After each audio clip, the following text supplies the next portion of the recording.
dentro dessa comunidade que o Senhor nos colocou. Que ninguém possa arrancar, que nada possa tirar, que homem nenhum possa nos arrancar desse lugar, que tristeza nenhuma venha nos tirar desse lugar. Verdade, Senhor. Que o nosso questionamento seja em oração, que nossas dificuldades e lutas internas sejam em oração, mas entre nós apenas comunicação. Como diz a Tua palavra, nós devemos comunicar uns aos outros, comunicar aos santos as necessidades, comunicar aos santos as nossas dificuldades, comunicar aos santos aquilo que nós estamos precisando. Nós chamamos, ó Deus, sobre essa manhã, a Tua presença, que enquanto eu estiver ministrando essa palavra, o Teu Espírito Santo venha convencer cada coração. Espírito de Deus, leva-nos ao arrependimento pleno. Leva-nos a entender o que o Senhor quer para nós nesse ano de 2016. 2017, são 2 anos que vão marcar a vida, Senhor, do Brasil e do mundo. E nós estamos acreditando nessa profecia. E nós não vamos fazer votos de tolo nesse final de ano, dizendo que nós vamos orar mais. Nós não vamos fazer votos de tolo no final do ano, dizendo que nós vamos orar e ler mais a Bíblia. Nós não vamos fazer votos de tolo, dizendo que vamos estar junto com os irmãos mais. Mas nós vamos fazer sem votar. Nós vamos fazer sem ficar dizendo: ó Deus, na virada do ano, como todos estão esperando, a gente não vai ficar se abraçando e pedindo perdão, um perdão tolo, imbecil, que só é naquele momento e que no outro dia já estão se pegando de novo. Que ser vergonhice que acontece, Senhor, nesses dias de festa.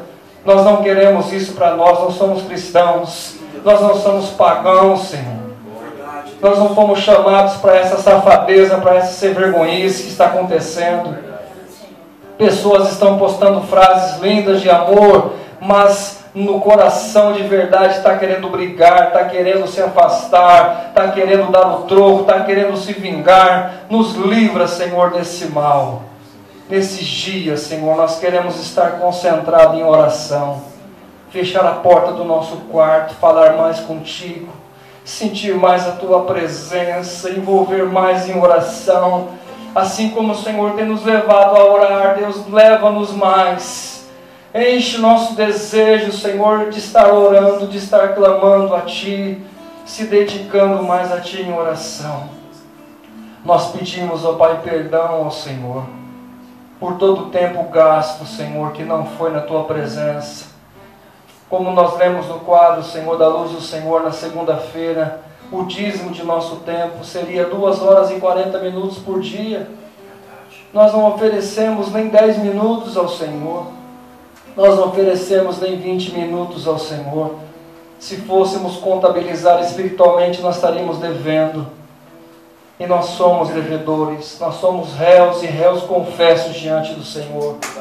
Que nós gastamos tempo com tantas as coisas. Verdade, Senhor.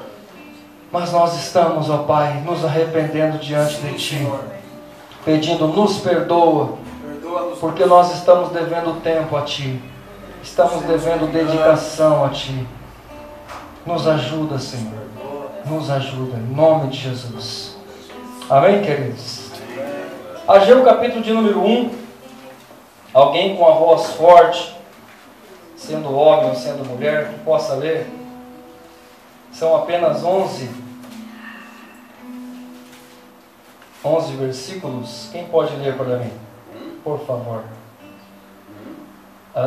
Capítulo 1, versículo 1 ao 11.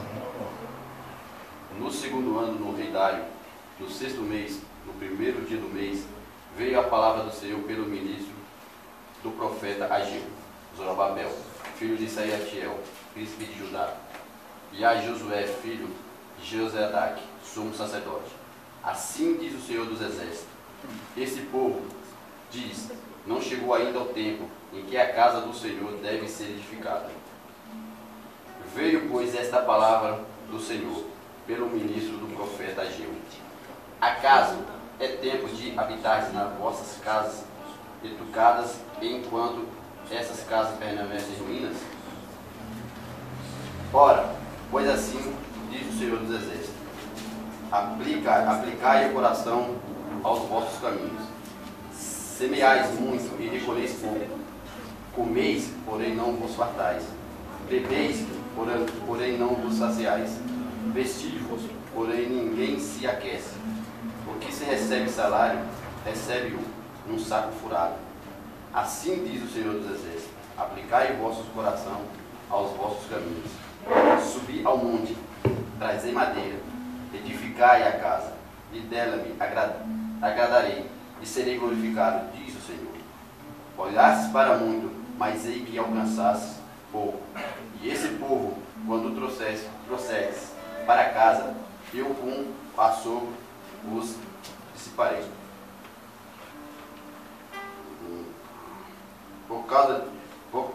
Diz o Senhor dos Exércitos, por causa da minha casa, que está em ruínas, e cada um de vós corre por causa da sua própria casa.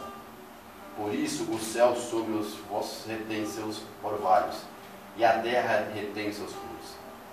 Fiz via seca sobre a terra e sobre os montes, sobre o trigo e sobre o mosto, sobre o azeite e sobre o que a terra produz, como também sobre os homens, sobre os animais e sobre todo o trabalho das mãos. Pode ir, Naldinho, até o 15, por favor. Eu ia ler só até o 11, mas vamos até o 15, fica melhor para entender. Então ouviu Zorobabel, filho de Salatiel, e Josué, filho de Jeozadak, sumo sacerdote, e todo o resto do povo, a voz do Senhor, seu Deus, e as palavras do profeta Ageu. Como o Senhor, seu Deus, o tinha enviado, e temeu o povo diante do Senhor. Então Ageu, o embaixador do Senhor, falou ao povo, conforme a mensagem do Senhor: eu sou convosco, diz o Senhor. E o Senhor levantou o espírito de Zorobabel, filho de Salatiel, príncipe de Judá, e o espírito de Josué, filho de Jozadak, sumo sacerdote, e o espírito do resto do povo. O povo, eles vieram e fizeram a obra na casa do Senhor dos Exércitos, seu Deus, ao 24º dia do 6º mês, no 2º ano do rei Dário. Amém, queridos? Quando o Ageu ele começa a profetizar, ele fala algo muito interessante, porque ele diz para o rei, ele diz para o sacerdote, ele diz para o povo algo que estava acontecendo após um momento de grande tristeza. O povo estava chegando do cativeiro, o povo estava voltando do cativeiro, e eles estavam cheios de esperança para edificar o templo. E eu acho muito importante nós meditarmos nesse texto nesses dias, porque nós passamos pelas mesmas crises que esse povo estava passando, que é a crise de identificar qual é o tempo correto, qual é a hora de nós se dedicarmos a Deus. A gente faz essa pergunta: quando é a hora de eu me dedicar mais? Qual é o tempo que eu tenho para se dedicar melhor ao Senhor? Quando vai ser a hora que Deus vai me levantar? Quando vai ser a hora que nós vamos para um lugar maior? Qual vai ser a hora que nós vamos crescer? Nós ficamos com esses pensamentos e com essas questões na cabeça. E Ageu ele vem dizendo que o povo chegou do cativeiro animado, começaram a levantar, colocar os alicerces do templo, porque quando o rei invadiu, tomou toda a cidade, queimou. O que era madeira foi queimado, o que era ouro foi derretido, foi levado. Acabou com a cidade, acabou com a igreja, com o templo. E eles voltaram animados, começaram a construir, começaram a levantar, mesmo sem ter dinheiro, mesmo sem ter condição financeira. Começaram a fazer algo poderoso. Mas a história nos conta que os samaritanos que vieram junto com eles também, que era um misto de gente que estava no meio, começaram a se opor. Porque começaram a dizer o seguinte para eles: falaram, olha, para de construir isso daí, vocês não têm condições, e a casa de vocês? Vocês não vão cuidar da casa de vocês? Vocês vão morar aonde? Vão morar dentro da igreja? Vocês vão ficar morando dentro do templo? Para com isso. E os samaritanos começaram a apurrinhar esse povo judeu, o povo de Israel, para eles pararem a construção. E acreditem, eles pararam a construção. Ficaram 16 anos sem mexer na igreja. É tempo, não é? E não era pouca gente, irmão. Olha só, 50 mil exilados. E quando eles fazem essas contas, normalmente é só homem, não contam mulher e não contam crianças. 50 mil, vamos colocar aí uns 75 mil com mulheres que também podiam ajudar a construir a igreja. Ficaram parados, olharam e falaram, vamos parar esse negócio de mexer, porque toda vez que a gente mexe com a igreja dá briga. A gente mexe com a igreja, começa a dar problema. As pessoas começam a atacar. A nossa casa está sendo roubada. Enquanto a gente está mexendo na igreja, a nossa casa está sendo atacada. E começou o inimigo falar na orelha desse povo, e esse povo largou a obra. E eles vão para suas casas, e por eles não estarem mexendo com a obra de Deus, eles começaram a ter paz. Porque não, enquanto eles mexiam na casa deles, não tinha perseguição, não tinha ataque, não tinha guerra. E não é assim? Quando a gente começa a se dedicar para nossas coisas, dá uma sensação de paz, dá uma sensação de tranquilidade.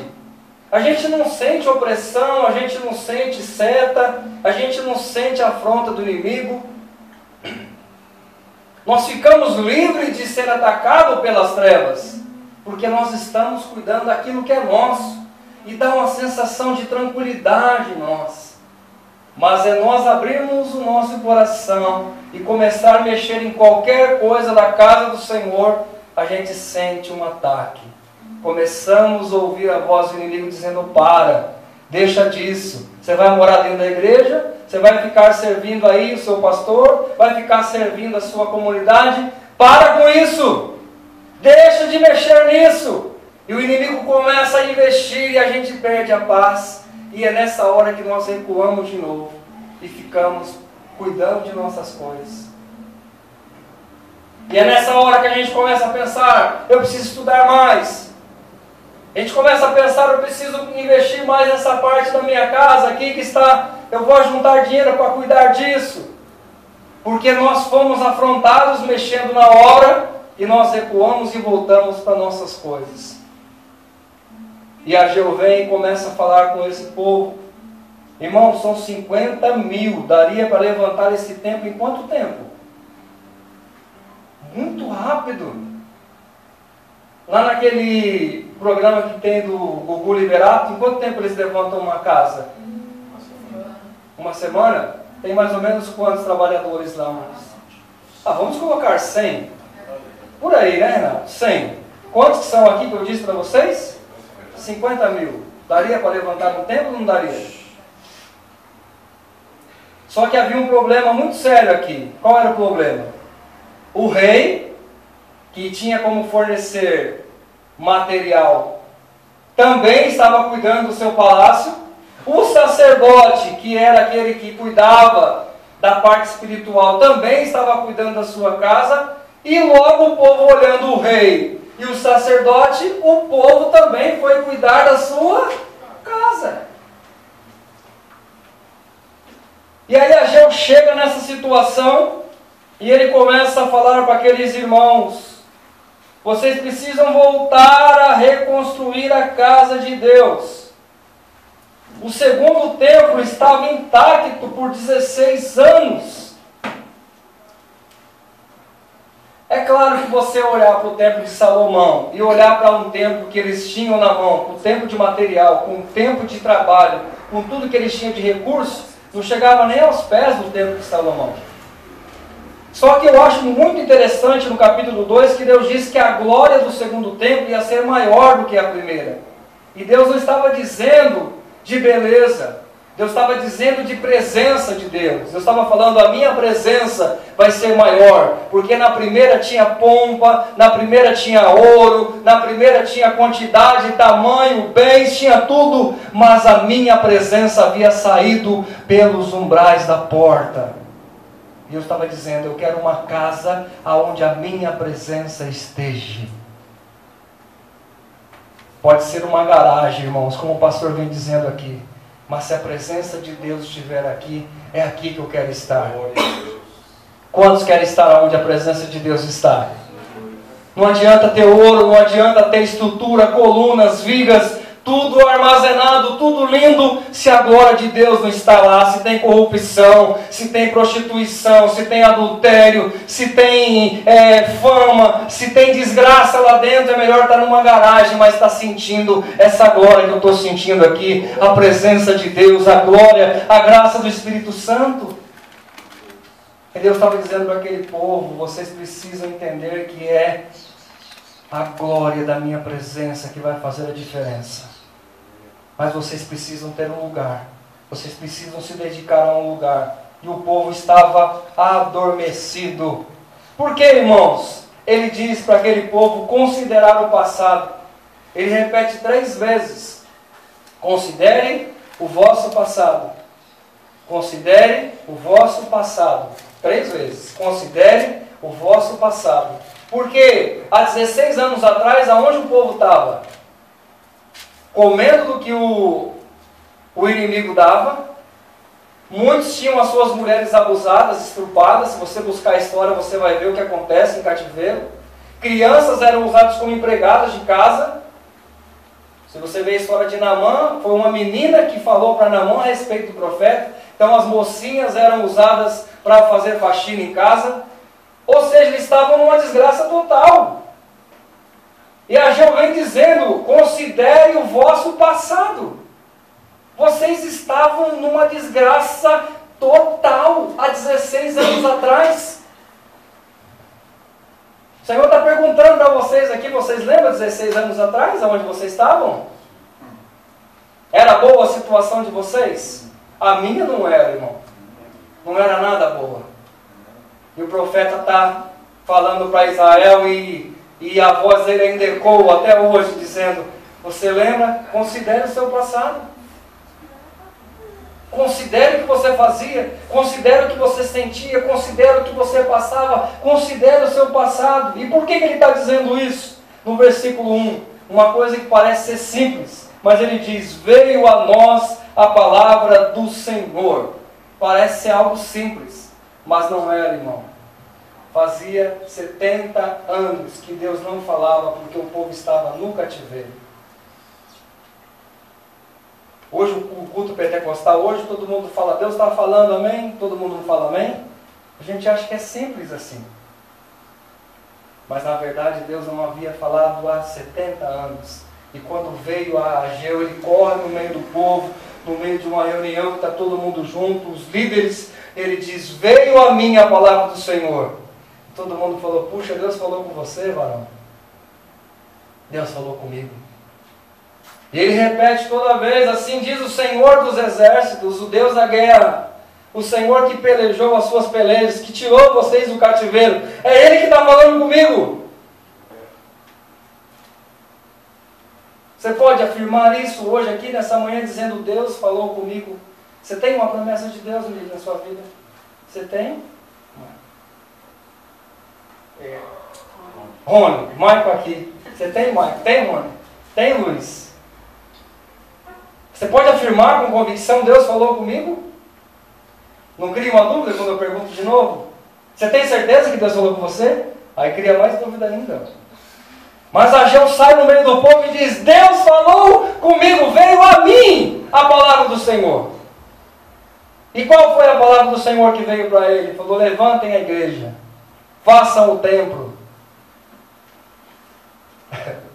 Foi segunda-feira lá, não foi, pastor Edson? O apóstolo Reinaldo olhou e falou, Diadema, ore por Diadema. Algo precisa ser feito em Diadema, Diadema, Diadema. Porque ele ficou, Diadema, Diadema, Diadema. Então a palavra vem a alguém. Alguém precisa pegar para si essa palavra e transmitir. E Ageu fala, olha, considere o seu passado. Você precisa pensar de onde você saiu. Olha só, se eu for lembrar, irmãos, eu fui capoeirista. Há 18 anos atrás, eu estava dentro de uma academia de capoeira, sendo ministrado por demônios, porque as pessoas dizem que enquanto eu jogava capoeira, o meu rosto mudava. Eu às vezes jogava com pessoas que tinham mais tempo dentro da academia, mas o meu rosto transformava, eu conseguia derrubar essas pessoas, as pessoas ficavam até com medo da minha feição, era tomado por demônios.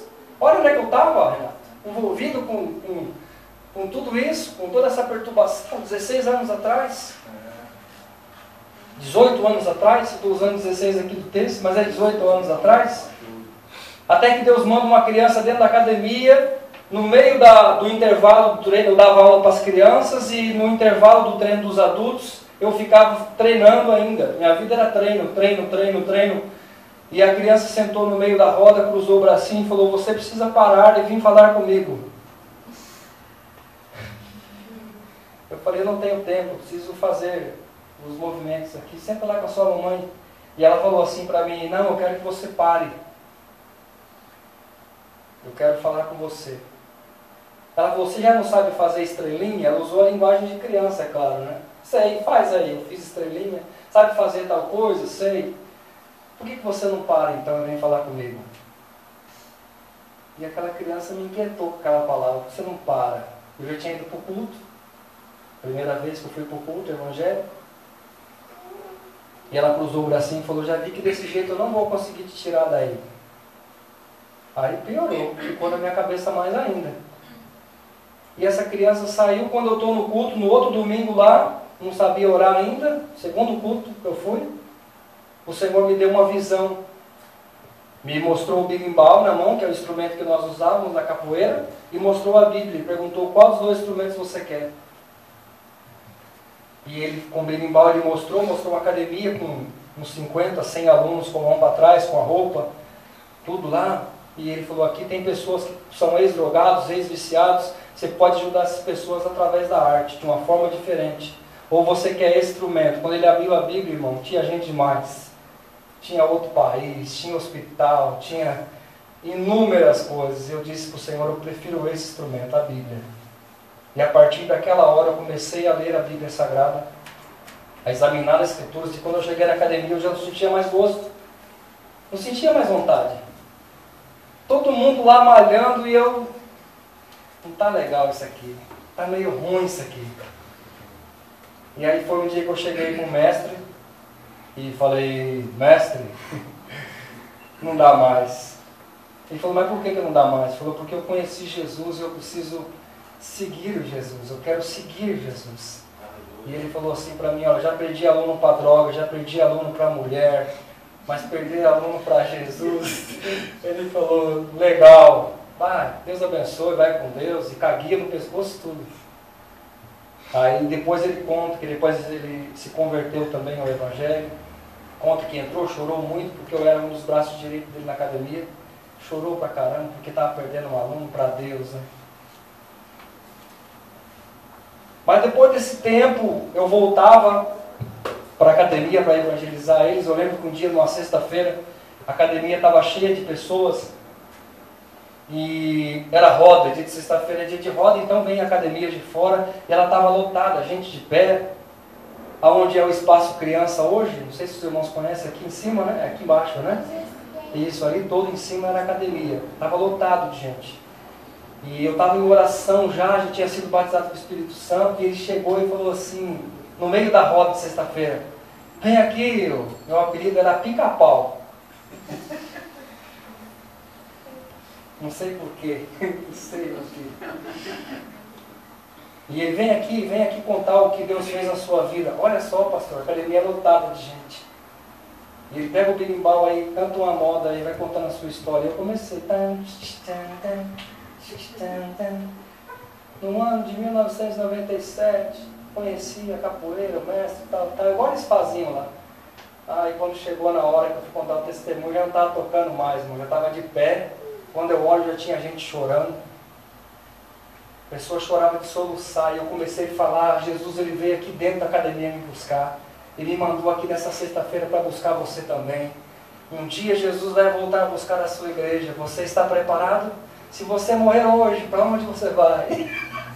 E tal.